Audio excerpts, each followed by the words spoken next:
नमस्कार मंडळी, श्री स्वामी समर्थ. स्वामी महाराज तुमच्या सर्व इच्छा मनोकामना पूर्ण करू हीच स्वामी चरणी प्रार्थना करते आणि आजच्या या नवीन व्हिडिओला सुरुवात करते. महादेवाची कृपा मिळवण्यासाठी शिवभक्त वर्षभर या दिवसाची आतुरतेने वाट पाहतात. तो दिवस म्हणजे महाशिवरात्री. यावर्षी म्हणजेच 2026 मध्ये महाशिवरात्री कधी आहे, महाशिवरात्रीचा उपवास कसा करावा, तसेच महाशिवरात्रीच्या दिवशी पूजेचा शुभ मुहूर्त काय आहे, तसेच महाशिवरात्रीच्या दिवशी शिवपूजेचे महत्त्व अशी सर्व माहिती आपण आजच्या या व्हिडिओमध्ये पाहणार आहोत. त्यामुळे तुम्ही हा व्हिडिओ शेवटपर्यंत नक्की पहा आणि चॅनलवरती नवीन असाल तर सबस्क्राईब करा आणि व्हिडिओला एक लाईक करून कमेंटमध्ये भगवान भोलेनाथाचा कृपा आशीर्वाद तुमच्यावरती आणि तुमच्या कुटुंबावरती सदैव राहावा असे वाटत असेल तर ओम नमः शिवाय असे नक्की लिहा. तसेच बाजूच्या बेल आयकॉनलाही प्रेस करा, म्हणजे जेव्हा कधी मी व्हिडिओ अपलोड करेन तेव्हा त्याचं नोटिफिकेशन सर्वात आधी तुमच्यापर्यंत पोहोचेल आणि तुम्ही एक पण व्हिडिओ मिस करणार नाही. तसेच हा व्हिडिओ जास्तीत जास्त लोकांपर्यंत शेअर करा. महाशिवरात्रीचा दिवस हा धार्मिकदृष्ट्या अतिशय महत्त्वाचा मानला जातो. या दिवशी महादेव व पार्वती देवी यांचा विवाह सोहळा संपन्न झाल्याची कथा असल्याने हा दिवस विशेष मानला जातो. या दिवशी महादेवाची पूजा, उपवास आणि रात्रभर जागरण करण्याला विशेष महत्त्व आहे. या दरवर्षी फाल्गुन महिन्यात येणारी महाशिवरात्री शिवभक्तांसाठी केवळ धार्मिक सण नसून आत्मिक साधनेचा दिवस मानला जातो. अनेक जण या दिवशी उपवास, जप, ध्यान आणि शिवपूजा करतात. पुराण कथेनुसार महाशिवरात्रीच्या दिवशी भगवान शंकर आणि माता पार्वती यांचा विवाह झाला होता. त्यामुळे हा दिवस अत्यंत शुभ मानला जातो. शिवभक्तांसाठी हा दिवस श्रद्धा, संयम आणि भक्तींचे प्रतीक आहे. महाशिवरात्रीला देशभरातील शिवमंदिरांमध्ये विशेष सजावट केली जाते. महाशिवरात्री हा सण चंद्राच्या तिथीनुसार साजरा केला जातो. फाल्गुन महिन्यातील कृष्ण पक्षातील चतुर्दशी तिथीला महाशिवरात्री मानली जाते.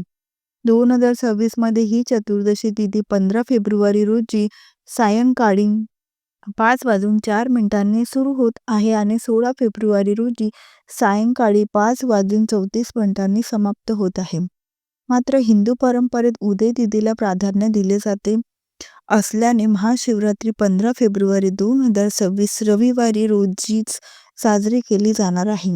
यामुळे उपवास, पूजा आणि जागरण हे सर्व विधी 15 तारखेलाच केली जाईल.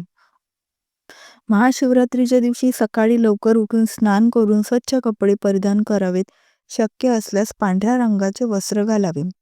घरातील देवघरात शिवलिंगावर जलाभिषेक करून भस्म लावावे आणि बेलपत्र अर्पण करावे. ओम नमः शिवाय या मंत्रांचा किमान 1 माळ जप करावा. दिवसभर उपवास ठेवून वेळ मिळेल तेव्हा शिवनामस्मरण करावे. सायंकाळी प्रदोष काळात पुन्हा शिवपूजा करावी. घरात चौरंगावर वस्त्र अंथरून शिवलिंगाची स्थापना करून अभिषेक करावा. त्यानंतर शिवरात्रीची कथा वाचावी, आरती करावी आणि रात्रभर शक्य असल्यास जागरण करावे. दुसऱ्या दिवशी सकाळी महादेवाची पूजा करून उपवास सोडावा. महाशिवरात्री हा केवळ सण नसून आत्मशुद्धी, भक्ती आणि श्रद्धेचा दिवस मानला जातो. या दिवशी श्रद्धेने केलेली पूजा आणि व्रत महादेव निश्चितच स्वीकारतात असा भक्तांचा विश्वास आहे. शिवलिंगावर जल, दूध, बेलपत्र अर्पण करण्यासाठी पहाटेपासूनच भाविकांची गर्दी उसळते. अनेक भक्त या दिवशी संपूर्ण दिवस उपवास करून रात्री शिवपूजा करतात.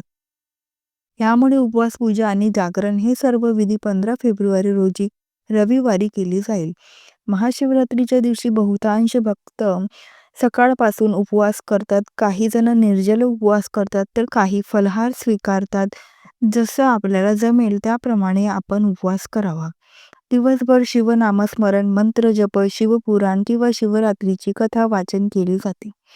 संध्याकाळी आणि रात्री शिवलिंगावर जलदूत किंवा पंचामृताने अभिषेक केला जातो. बेलपत्र अर्पण करून महादेवाची आरती केली जाते. महाशिवरात्रीच्या रात्री शिवपूजेला विशेष महत्त्व असते.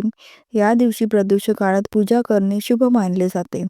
महाशिवरात्रीच्या पूजेचा शुभ मुहूर्त हा 15 फेब्रुवारी रोजी रविवारी सायंकाळी 6:11 पासून ते रात्री 9:22 पर्यंत असेल. आणि दुसरा शुभ मुहूर्त हा रात्री 9:23 पासून ते मध्यरात्री 12:34 पर्यंत आहे. या काळात शिवलिंगाचा अभिषेक, मंत्रजप आणि आरती केल्यास विशेष पुण्यफळ मिळते, अशी श्रद्धा आहे. महाशिवरात्रीच्या नावातच रात्र हा शब्द असल्याने या दिवशी रात्रीची पूजा विशेष फलदायी मानली जाते. यावेळेस शिवलिंगावर अभिषेक करून ओम नमः शिवाय मंत्रांचा जप केल्यास मानसिक शांती आणि इच्छापूर्ती मिळते, अशी श्रद्धा आहे. धार्मिक मान्यतेनुसार या रात्री भगवान शंकर ध्यानस्थ अवस्थेत असतात. त्यामुळे या काळात केलेली पूजा, मंत्रजप आणि शिवनामस्मरण लवकर फळ देणारे ठरते, असे सांगितले जाते. म्हणूनच अनेक भक्त या दिवशी रात्रभर जागरण करतात. त्यामुळे त्यांना शिवपूजेचे संपूर्ण फळ प्राप्त होते. तसेच या दिवशी आपण महादेवाची पूजा करणार आहोतच. या पूजेसोबतच महादेवाच्या शिवलिंगावर रुद्राभिषेक करण्याला सुद्धा खूप अनन्यसाधारण असे महत्त्व आहे. महाशिवरात्रीच्या दिवशी शिवलिंगावरती रुद्राभिषेक केल्याने त्याचे फळ आपल्याला हजारो पटीने अधिक मिळतं, अशी मान्यता आहे. अशा प्रकारे भगवान शिव आणि माता पार्वती यांची या दिवशी जर आपण मनोभावे पूजा केली तर महादेवाचा आशीर्वाद आपल्याला नक्कीच प्राप्त होतो. आणि माता पार्वतीची पूजा केल्याने जीवनातील सर्व संकटांचा अंत होतो आणि जीवनांमध्ये सुख समृद्धी येते, सौभाग्यांमध्ये वाढ होते. महाशिवरात्रीचा उपवास केल्यानंतर तो उपवास आपण दुसऱ्या दिवशी त्या व्रताचे पारायण करावे. गरजूंना अन्न, वस्त्र किंवा दान केल्यास पुण्य प्राप्त होते. महाशिवरात्री व्रत श्रद्धा आणि नियमाने केल्यास भगवान शिव प्रसन्न होतात आणि जीवनांमध्ये सुख समृद्धी येते, असे मानले जाते. त्यामुळे तुम्ही सुद्धा येत्या महाशिवरात्रीला भगवान शंकर आणि माता पार्वतीची मनोभावे पूजा नक्कीच करा. याचे फळ तुम्हाला नक्कीच प्राप्त होईल.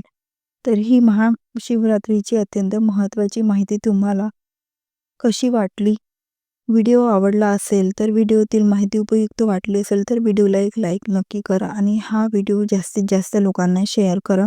तसेच चॅनलवरती नवीन असाल तर सबस्क्राईब करून आम्हाला प्रोत्साहित करा. धन्यवाद. श्री स्वामी समर्थ. जय जय स्वामी समर्थ.